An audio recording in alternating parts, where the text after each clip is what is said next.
السلام عليكم ورحمة الله وبركاته.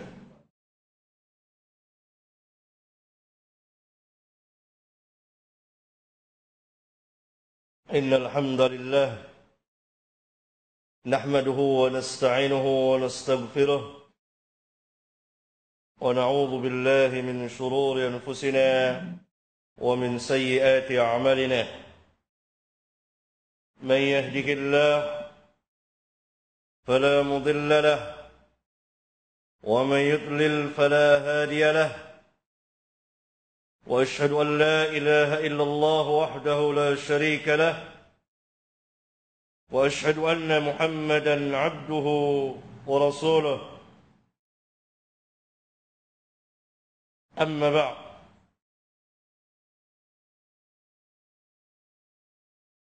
saudara-saudara sidang Jumat yang saya muliakan,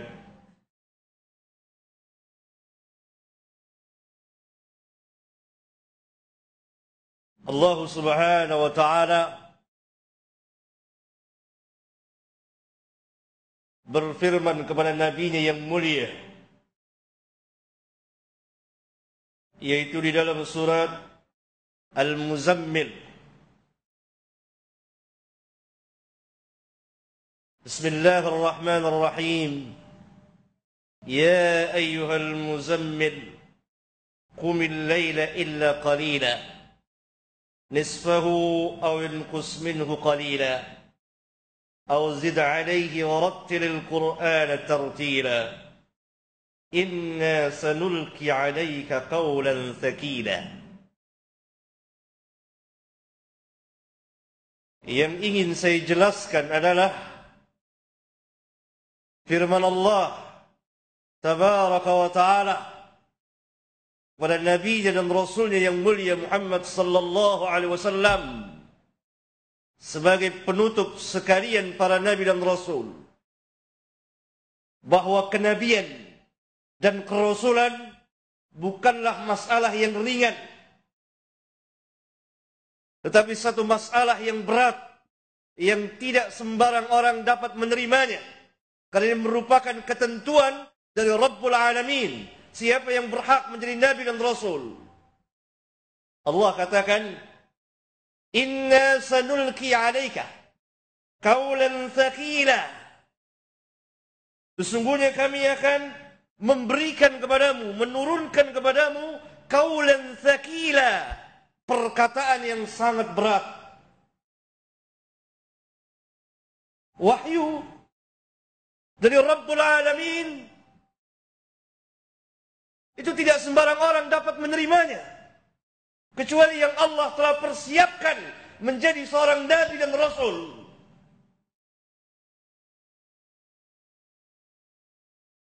Di dalam hadis yang dikeluarkan oleh Al-Imam Al-Bukhari,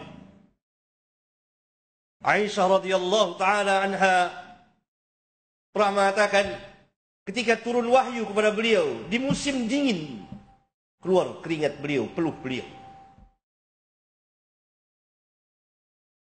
Dalam hadis yang lain dikatakan, ketika beliau berada di kendaraannya, di ontaknya, turun wahyu, onta itu turun, perutnya menempel di tanah. Dalam hadis yang lain, ketika kaki Rasulullah berada di atas kaki sahabatnya, turun wahyu, itu sahabat Zaid, rasanya kaki ini akan pecah, retak, karena beratnya wahyu itu. Inna sanulqi alaika qawlan thaqila, karena kenabian dan kerasulan Allah Subhanahu wa ta'ala yang tentukan, dan dia mempunyai bukti yang kuat adanya mukjizat. Setiap nabi diberikan mukjizat, dan mukjizat yang terbesar yang Allah Subhanahu wa ta'ala berikan kepada nabi kita yang mulia sallallahu alaihi wasallam, Al-Quran. Dan beliau sebagai penutup sekalian para nabi dan rasul. Allah Subhanahu wa ta'ala telah menegaskan kepada kita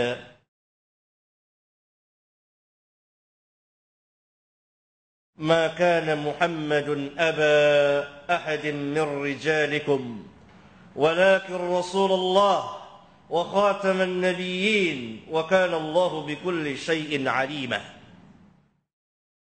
Muhammad bukanlah bapa dari salah seorang laki-laki di antara kamu. Akan tetapi dia adalah seorang rasul. Rasulullah, utusan Allah, wa khataman nabiyyin, dan penutup sekalian para nabi. Kalau kenabian telah ditutup, apalagi kerasulan. Karena derajat kerasulan lebih tinggi dari derajat kenabian.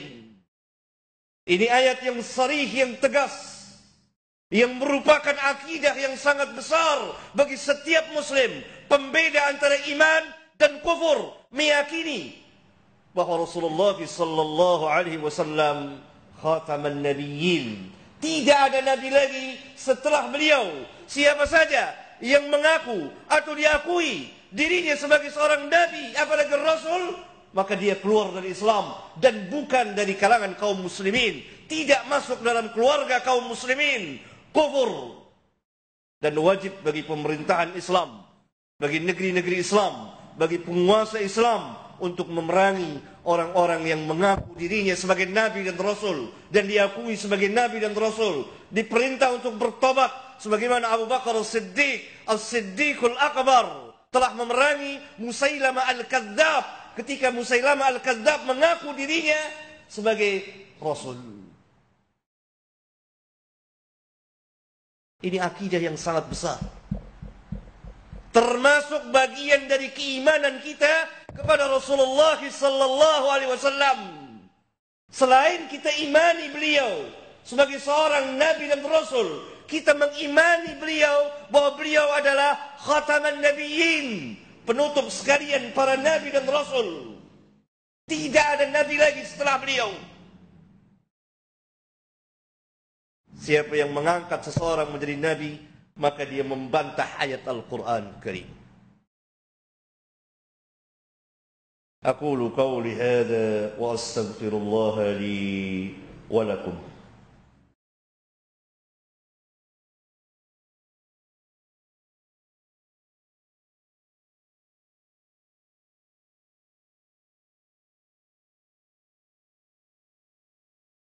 Alhamdulillah حمدا كثيرا طيبا مباركا فيه كما يحب ربنا ويرضى وصلى الله وسلم وبارك على النبي الرحمة وعلى آله وأصحابه ومن اتبعهم بإحسان إلى يوم الدين. أما بعد. Sidang Jumat yang saya cintai dan saya muliakan, Rasulullah sallallahu alaihi wasallam telah memberitahukan kepada kita di dalam sebuah hadis sahih yang dicatat oleh Al-Imam Al-Bukhari di kitab sahihnya. Apa kata beliau? La taqumus sa'ah hatta yub'atha dajjaluna kadzabuna qaribun min 30 kulluhum yaz'umu annahu Rasulullah.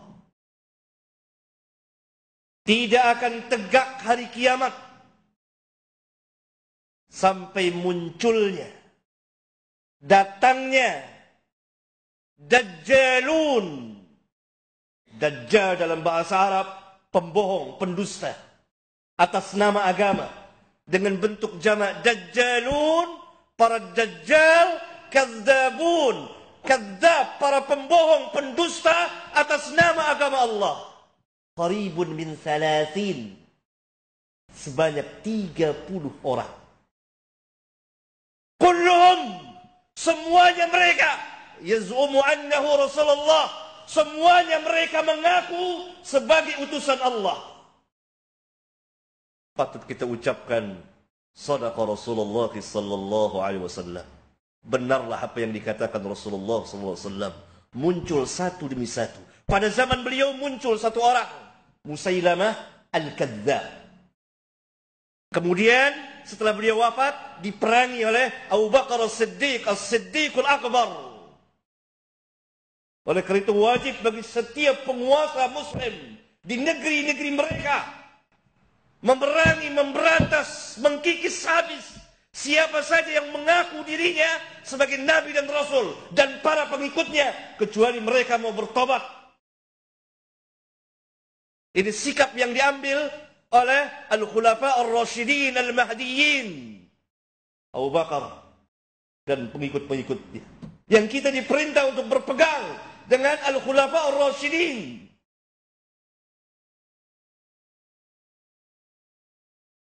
Kemudian datang satu demi satu. Dan muncul Mirza Ghulam Ahmad. Mirza Ghulam Ahmad Al-Kadzdzab, la'natullah alaih. Ini pendusta besar yang mengaku dirinya sebagai Nabi sesudah Rasulullah sallallahu alaihi wasallam. Maka ajaran Ahmadiyah kufur, bukan dari Islam, wajib diyakini oleh setiap muslim. Siapa yang mengakui ajaran Ahmadiyah dalam Islam, maka dikhawatirkan dia ikut kufur seperti mereka. Ahmadiyah bukan dari Islam, jangan dikaitkan dengan Islam. Karena tidak ada keyakinan dalam Islam ada Nabi setelah Rasulullah Muhammad sallallahu alaihi wasallam. Lihat, sampai muncul 30 orang. Semuanya mengaku dirinya, saya utusan Allah. Mirza Ghulam Ahmad, sirahnya, perjalanan hidupnya jelas. Budak dari Inggris. Diperintah oleh Inggris untuk melemahkan semangat jihad kaum muslimin melawan pemerintahan Inggris waktu itu. Kalau kita di sini dengan Belanda dahulu. Ini penipu, pembohong besar. Ini yang kata Nabi, Dajjalun, Kadzdzabun. Semuanya mengaku saya adalah utusan Allah. Pada ayat tadi mengatakan bahwa beliau adalah penutup sekalian para nabi dan rasul. Walakin Rasulullah wa khataman nabiyyin. Khataman nabiyyin tidak bisa ditakwil lagi. Kita mau tafsirkan apa wa khataman nabiyyin? Tapi para pengikut Mirza mulai merubah-rubah ayat Al-Quran dengan cara-cara iblisiyah. Dalam hadis yang lain yang derajatnya mutawatir, dikeluarkan oleh Bukhari dan Muslim dari jamaah para sahabat, dengan tegas Rasulullah SAW mengatakan kepada kita, La nabiyya ba'di, La nabiyya ba'di, tidak ada nabi setelahku. Apa kurang tegas sabda Nabi kita yang mulia? La nabiyya ba'di, tidak ada nabi lagi setelahku. Habis risalah, nubuwah, kenabian dan kerasulan habis setelah diutusnya Rasulullah sallallahu alaihi wasallam, dan beliau diutus untuk seluruh umat manusia. Wa ma arsalnaka illa kafatan linnas, dan menjadi rahmat bagi sekalian alam. Wa ma arsalnaka illa rahmatan lil alamin. Dan syariatnya kamil sempurna yang tidak memerlukan tambahan dan pengurangan sedikit pun juga. Al-yawma akmaltu lakum dinakum wa atmamtu alaikum ni'mati wa raditu lakumul Islam madina. Sidang Jumat yang saya muliakan, pegang akidah yang kuat ini. Ajarkan pada diri kita, di rumah kita ajarkan pada anak dan istri kita. Karena hidup kita sekarang di tengah-tengah masyarakat penuh dengan ajaran-ajaran yang sesat, yang menyimpang jauh dari ajaran Islam, sampai keluar dari Islam. Salah satunya ini Ahmadiyah dengan nabi palsunya Mirza Ghulam Ahmad. Pembohong besar ini. Beritahukan agar kaum muslimin tahu ini bukan dari Islam. Ajaran Islam tidak mengenal ada nabi setelah Rasulullah sallallahu alaihi wasallam. Tapi kita pun bertindak harus sesuai dengan syar'i. Jangan gegabah. Pemerintah yang harus turun tangan. Minta kepada pemerintah yang akan turun tangan dan memberhentikan ajaran ini. Mengkikis habis. Kalau membangkang, maka wajib bagi pemerintahan Muslim memeranginya. Dan ini merupakan jihad yang paling besar. Seperti Abu Bakar As-Siddiq bersama para sahabat memerangi Musailamah Al-Kadzab. Tetapi jangan bertindak sendiri-sendiri. Pemerintah yang mempunyai kekuasaan, ulil amri. Dan sebagian ulama-ulama kita telah memberikan fatwa terlarang ajaran Ahmadiyah di negeri kita ini.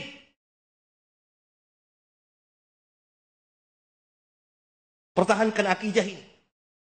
Jangan sampai luntur keislaman kita, karena ini antara iman dan kufur.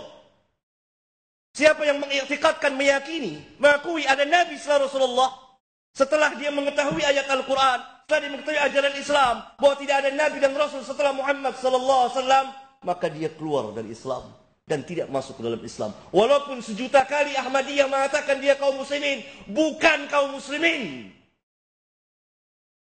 Karena membantah firman Allah, wa khataman nabiyyin.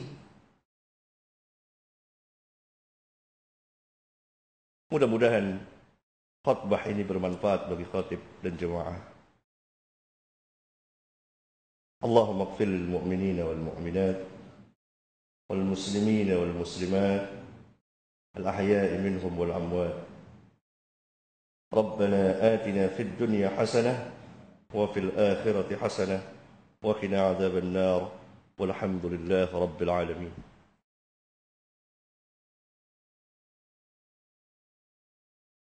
Alhamdulillah. Wassalatu wassalamu ala nabiyir rahmah wa ala alihi wa ashabihi wa man ittaba'ahum bil ihsan ila yaumiddin. Amma ba'd. Assalamualaikum warahmatullahi wabarakatuh. Ustaz, terkait dengan Ahmadiyah, dari beberapa kejadian ketika ada kesesatan, kemudian saudara kita menyerang dan sebagainya, ada pembelaan ini Ustaz, bahwa itu melanggar HAM, hak asasi manusia. Sehingga tokoh Ahmadiyah, Abdul Wasid itu bilang, silakan Ahmadiyah dibubarkan, tapi kita tetap punya hak asasi untuk melakukan ibadah. Nah, apa sih konteks HAM ini Ustaz menganggap? Nggak tahu. Tanya sama orang kafir. Karena yang buat HAM ini orang kafir.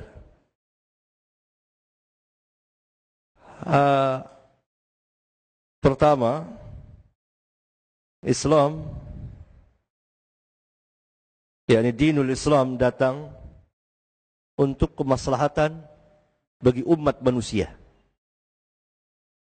Maslahat bagi umat manusia, dunia mereka dan akhirat mereka. Islam datang bukan untuk merusak. Tidak. Islam adalah agama yang baik dan memperbaiki. Karena itu, tidak ada maslahat bagi manusia kecuali dengan Islam. Tidak ada kebaikan bagi manusia kecuali dengan sebab Islam. Ya? Ini yang wajib kita ketahui tentang agama kita. Islam memelihara hidup dan kehidupan manusia, khususnya yang berkaitan dengan nyawa, harta, kehormatan, kecuali dengan hak. Oleh karena itu Allah Subhanahu wa taala mewajibkan kepada orang-orang mukmin untuk melaksanakan hukum qisas. Karena faedah, manfaat yang sangat benar dalam sangat besar dalam melaksanakan hukum qisas adalah pemeliharaan darah manusia terpelihara. Walakum fil qisasi hayatu ya ulil albab. Allah katakan, dan bagi kamu dalam melaksanakan hukum qisas ada kehidupan, wahai orang-orang yang mempunyai akal. Kenapa Allah katakan ada kehidupan? Padahal qisas itu adalah bunuh, balas, bunuh. Tapi Allah katakan haya, ada kehidupan. Karena apa? dengan melaksanakan hukum ini, seorang pembunuh, dia membunuh dengan sengaja, dengan kesadarannya, dibalas bunuh juga. Kecuali kalau keluarganya memaafkannya dan meminta diat. Maka 1 juta calon pembunuh mengurungkan niatnya untuk membunuh. Dengan demikian terpelihara darah manusia. 1 dikorbankan untuk ratusan juta umat manusia. Nah itu. Ini pemeliharaan yang ada dalam Islam. Ini asas. Ya. Tetapi bukan pemeliharaan tanpa batas. Atau pemeliharaan dengan mengatakan ham. Apa ta'rif ham? Apa pengertiannya? Bagaimana cara menerapkannya? Mana batasan-batasannya? Rancu semuanya. Masing-masing mempunyai tafsiran sendiri. Apa perbuatan Yahudi tidak melanggar ham terhadap anak-anak di Palestina dan lain-lain? Tidak melanggar. Kenapa yang paling bersemangat berteriak tentang HAM tidak mengatakan ini pelanggaran HAM? Wanita dilecehkan di Eropa, di Amerika. Setiap 5 menit sekali terjadi perkosaan. Apa itu bukan pelanggaran HAM menurut ta'rif mereka?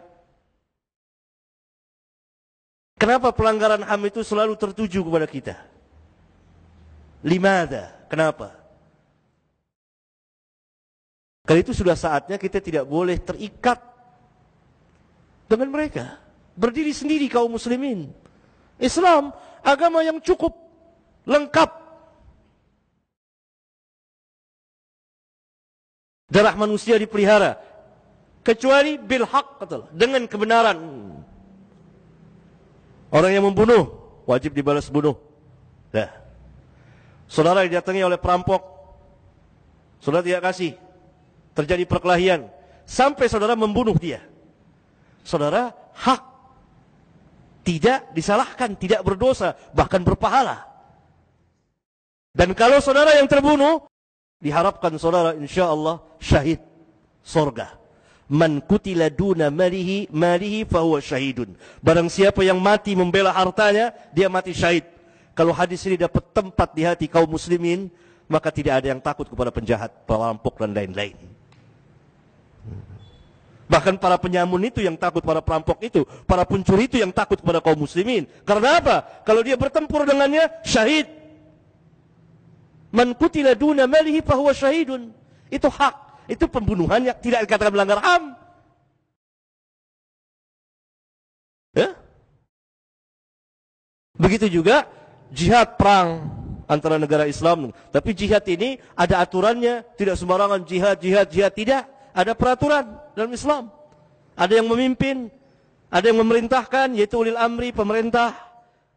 Kalau pemerintah tidak memerintahkan, nggak boleh jihad, nggak boleh angkat senjata, apalagi berperang berontak sama pemerintah, tidak boleh, dan seterusnya. Ada aturannya dalam Islam. Maka itu tadi dalam khutbah Jumat saya katakan, pemerintah ambil tindakan. Pemerintah yang mengambil tindakan bukan kaum muslimin, kecuali secara spontanitas barangkali. Ya? Tidak boleh kita berencana, enggak, ada pemerintah. Maka itu pemerintah, karena itu pada zaman sahabat Abu Bakar langsung khalifah yang memerintahkan perangi Musailamah al-Kadzab. Perang, jihad besar. Itu jihad besar yang dilakukan oleh para sahabat, sehingga banyaklah gugur para sahabat yang hafal Quran. Perang melawan orang-orang seperti Ahmadiyah dan para pengikut dia ini. Pemerintah harus ambil tindakan, ulama mengeluarkan fatwa. Masyarakat mendukung, iya. Itu. Dan mempertahankan akidahnya. Ya? Orang-orang seperti Ahmadiyah itu memang wajib dalam hukum Islam diperangi, yang memerangi pemerintah. Kalau pemerintah mau memerangi, kalau enggak ya enggak. Kita tidak bisa ambil tindakan sendiri-sendiri. Karena kerugian bagi kaum muslimin nantinya. Keberadaan Ahmadiyah ini sangat menyenangkan musuh-musuh Islam. Kalau melecehkan Nabi yang mulia sallallahu alaihi wasallam. Ya, ini luas sekali kalau saya bicarakan tentang. Iya, silakan.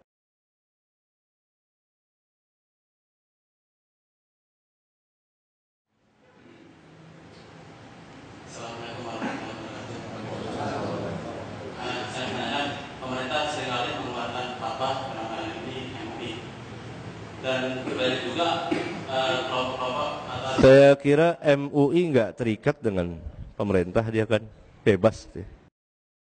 Banyak ajaran-ajaran atau kelompok-kelompok Islam yang sudah difatwa sesat pada mereka. Tapi ternyata sampai saat itu masih eksis. Yang jadi pertanyaan, kedudukan fatwa itu sendiri dalam Islam bagaimana?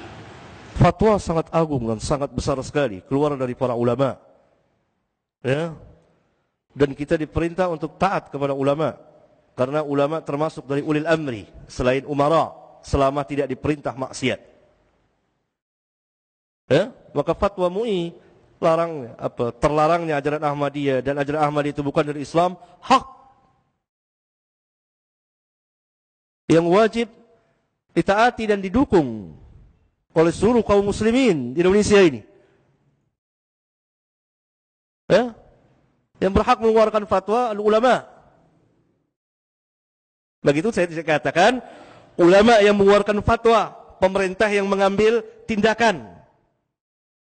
Ulama yang mengeluarkan fatwa larang, maka ulama sudah mengatakan ini bukan dari Islam. Maka kerjasama antara ulama dengan umara segera mengambil tindakan menghentikan ajaran ini. Tidak boleh. Ya. Dan ini sudah pernah dan berulang kali ajaran-ajaran. Kalau Ahmadiyah ini sudah keluar Islam, ya, sudah keluar dari Islam.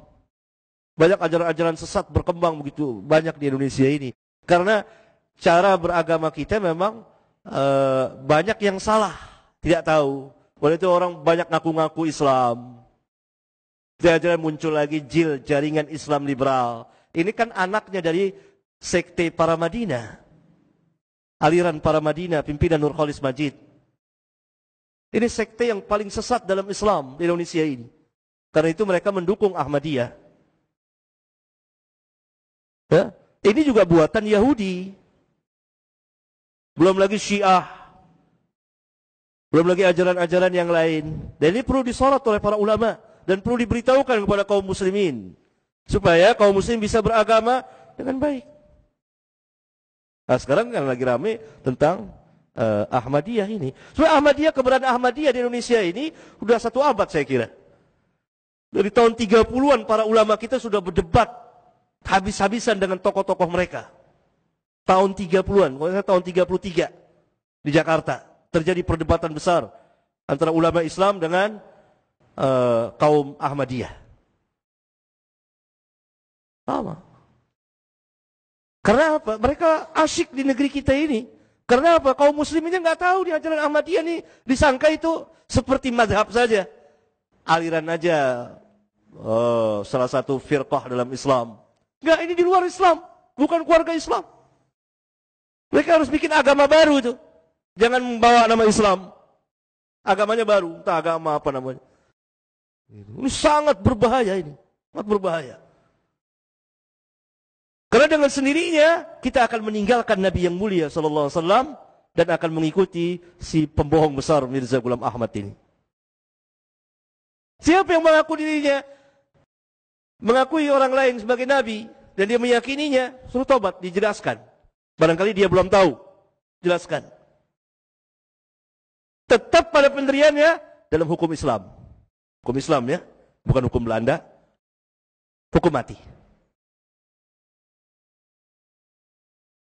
Nah kalau pemerintah yang ambil tindakan ini, masyarakat, para ahli ilmu ini bicara di tengah-tengah masyarakat. Seperti saya bicara kepada saudara-saudara, biar tahu jelas di mana aja cara. Para ulama mengeluarkan fatwa, memerintahkan pemerintah segera ambil tindakan. Karena kalau pemerintah yang ambil tindakan, bagaimana dia akan nuntut?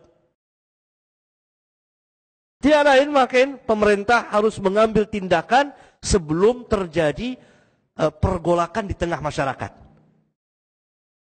Karena kalau ini kita bicarakan terus, semangat jihad besar oleh umat Islam buat memerangi, menghancurkan Ahmadiyah ini. Jadi ganjarannya besar di sisi Allah Tabaraka wa Ta'ala. Dan kalau mati syahid.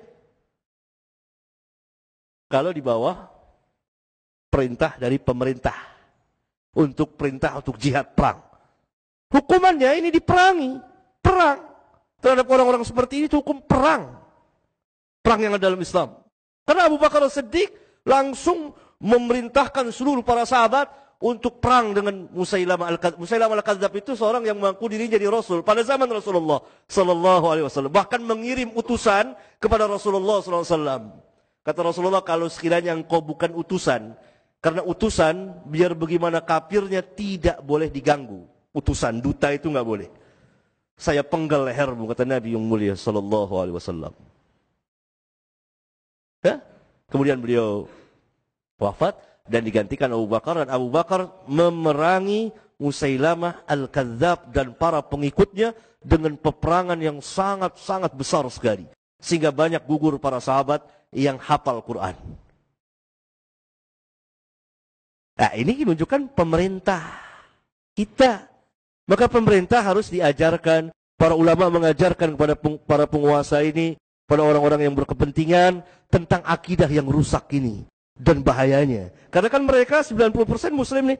99% muslim. Harus tahu akidah ini. Kalau dia mengizinkan, membenarkan, ikut andil nantinya. Kesian. Ini karena kebodohan. Diberitahukan, maka kita beritahukan dari lapisan paling bawah sampai atas. Sesuai dengan kemampuan kita masing-masing. Saya sanggup berbicara kepada saudara-saudara. Itu kesanggupan saya. Saya nggak bisa berbicara kepada yang lebih atas. Karena tidak ada jalan.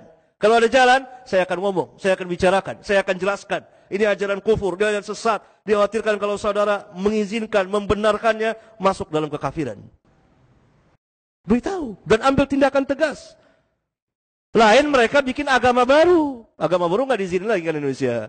Jangan, yang pasalnya kan pakai nama Islam nih. Pakai nama Islam. Coba agama Mirza gitu. Bilang agama Mirza dari India. Buatan Inggris. Jelas. Ini pakai nama Islam, punya Quran baru. Resikonya ini, ajaran ini berbahaya. Kita memang keluar dari Islam. Murtad. Tinggalkan Nabi kita sallallahu alaihi wasallam. Tinggalkan Quran kita. Tinggalkan para sahabat Nabi. Nggak ada lagi. Kecuali ikuti mereka. Lihat orang-orang Ahmadiyah, apa pelajarannya? Quran kita? Tidak. Ada Quran mereka. Omongan dustanya si Mirza Ghulam Ahmad la'natullah alaihi ila yaumil qiyamah. Ada. Bahkan ada sebagian dai saya kenal 10 tahun jadi dai Ahmadiyah. Kemudian dia tobat, keluar dan dia memberitahukan tentang keadaan rusaknya Ahmadiyah di dalam itu. Ini agama iblis.